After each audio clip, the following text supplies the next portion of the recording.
All right, 365 Days of Horsemanship, day 85. Not a bad day, actually. Not a bad day. Better than I think I was expecting. I definitely feel very disorientated, having realised my lack of goals. And so this morning I made good on one of my ideas and I chose my first book to read because, as I was talking about yesterday, I just have all these resources and so many of them I've really only glanced at, never really taken the time to sit down properly and engage with and really gain the information that I could from them. So the first book that I chose, Basic Training of the Young Horse, by Rainer Klimke, or Klimke, I'm not sure. My understanding of the Klimkes, as I know of Ingrid, who I believe is a German either dressage or eventer, and I know of her because I read about her in Tick Maynard's book, in the middle of the Horseman, and which you can actually read my review of at my blog at Horseman's Log. But anyway, I digress. I initially read about them in that book because Tick goes there quite early on in his journey as a kind of working student to get a better understanding of the theory and the principles of dressage, because the scale of training is a sort of inherently German principle that's not always understood very well in England historically, or in America or Canada, or anywhere more west than Germany. And I picked it firstly because I wanted to start kind of at the beginning. Secondly, because it looked short and I wanted to set myself up for success. I've got some really interesting looking books about, stretch exercises for horses and anatomy and physiology, but I know that those are going to be pretty heavy going.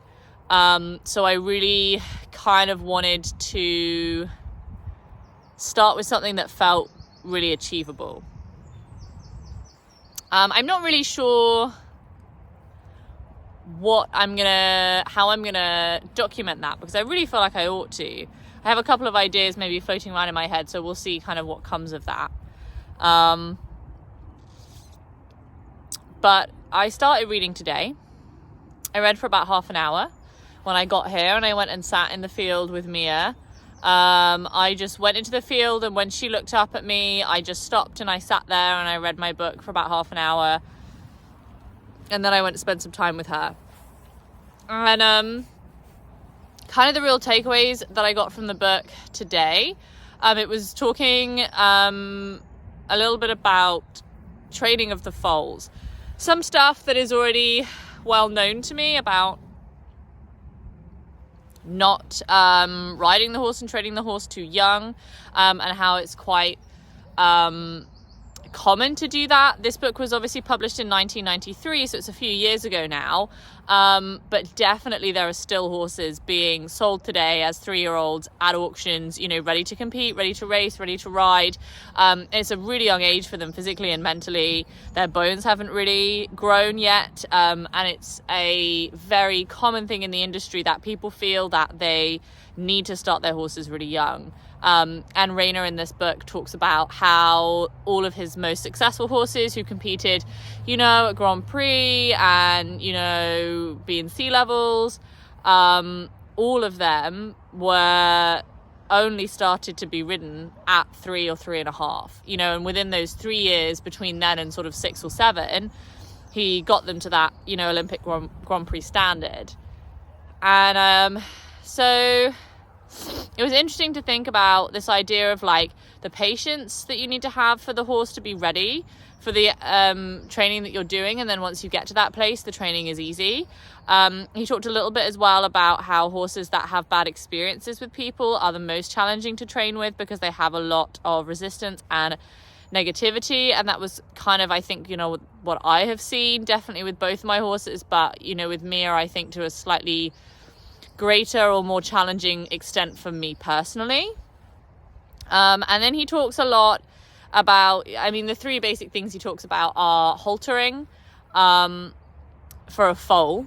You want your foal to be able to be haltered, to be groomed, and to have its feet picked up and to be led. And that's what you want, basically. And after that, you allow it to just be a horse until the time when you want to start riding, exercising, training. So, and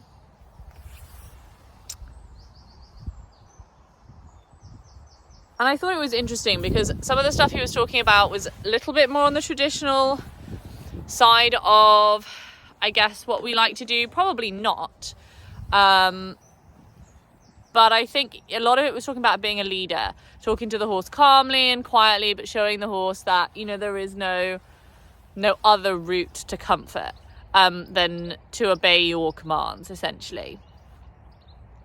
And it was good because, you know, I only read a few pages, but it definitely put me in a mindset where I came into the session with this mindset of like, let's be a leader. So I came to Mia, and she was actually quite interactive, quite interested today, came sort of to see me, which was nice, and played around a little bit with just being here, being there, scratching, touching, yielding, scratching, touching, yielding, just really light and really easy. And then she wanted to start sleeping, and the other horse in the field was kind of bothering her a little bit, and so I was kind of just setting some really quiet boundaries with him, trying to set an example for her that if he's annoying her, that she can just set a quiet boundary for him and that's okay. And just literally just yielding him back from the nose, like not even one step, just literally just asking until it was soft and then just leaving it. And literally, you know, asking until the thought is soft, you know, not even like until the walking is soft. And actually that was quite nice, and it sort of relaxed her. I think I tried to get into this mindset where I was making all the decisions for her, which involves moving a lot more because she's thinking about everything all the time, and so I need to be thinking about everything all the time. And when this other horse is stepping closer, I need to then make a decision and act on that decision and say, well, I'm actually gonna move you a little bit further away because I can see she's gonna be stressed about that, and I'm just gonna move you like half a hair width backwards, you know, just in your mind, so that she feels like you're not encroaching, and I can make that decision and I can make that action, and then I can go back to my neutral because I'm happy and everybody's happy, and kind of take over that like herd leadership role where I'm thinking about everything, and then whenever she's changing focus, I'm moving positions. And so I was kept a bit busier until she started sleeping, and then it was really nice because it was like we all were really close to each other and we all got to have a really nice nap together. I got a nice picture which I'll post on Facebook. And it felt good. It felt quite powerful for her that we were all so close. And I definitely did feel like today I was valuable to her. Like she's really starting to see the value in my presence, that I'm providing something for her that she likes, which is really good because that's exactly what I want, is to feel like that I am a leader for her in those moments. Not all the time, but I do feel that she sees me more in that position than she ever has. So that was good. I went to see Lawrence. It was quite a short session with Lawrence today.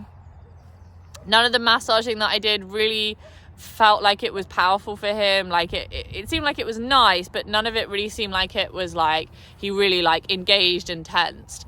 And he wasn't like, he came all the way down for me. But I think that was partially to do with the fact that I fed him 2 days in a row. And so he was excited because he thought I was going to feed him. And I think he was then disappointed when I wasn't, which is why it's so difficult to feed him now, because it's not every day. Then the days that I don't is annoying for him. So I didn't get quite as much out of him today as I usually would. But he definitely definitely the yielding was good today. I was able to do yielding both his hind ends and just rock into a focus change, which was good. So I was really happy with that. And I feel like today, it's interesting, I feel like today I could have, like, it's funny because, you know, like in this book, you know, Raina Klimke talks about foals. You want them to be able to be led with the halter and have their feet picked out, or lifted, and to be brushed. Now, brushed and feet, we don't really have any problem with. Feet could be softer, could be lighter, but haltering is a problem. And it's not a problem that I can't get past. But if I'm thinking about taking on those principles into my own practice, we do have an aversion to being haltered. Whether that aversion is because of associations or anxiety or whatever it is there. And actually it was there when I bought him.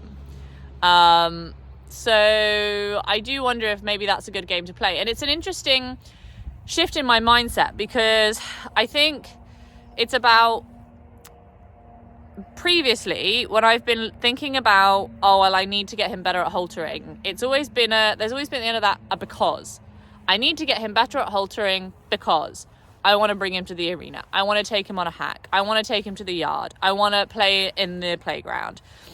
And actually I think that intention is part of the problem.